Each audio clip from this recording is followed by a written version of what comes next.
Bueno, Joseba, leno, hitz egiten aritu geha, zuk urte ugari daramatzazu, 40 urte gutxi gora bera, ez? Berrota bat, kotizatuak berrota bat, bada zerbait. Eta, bueno, hitz egiten egon gara, Laster erretiroan ere pentsatzen, baino lanean jarraitu nahi duzu ere bai. Hor ere duda asko sortzen zaizkio bati, ez da? Ez hainbeste. Ez hainbeste? Nahiko argi duzu? Ez, esan nahi dut, jubilazioak gogoratu alizatea eta jubilaziora iristea, helburu politia da. Nei tokatu zait, egia esan urtea pasatu zaizkit bolada batean, eta egia da, abendun 65 urte eginezkeo, egin bezain pronto, jubilazioak obratzen hasi naiteke, eta bide batez ere lanean jarraitu ezaket.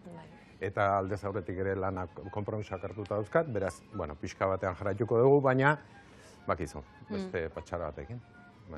Hombre, eske batentzate bere lana, bere pasioa denean, igual gehiago kostatzen da eskatzea, ez da? Esan nahi dut, ez? Nik gorputza erabat egokituta daukat atxeden eta aixialdirako, ez? Bai, ez da? Zaizu hainbeste kostatuko. Ez pentsa, ez? Ondo egokitzen naiz, bai.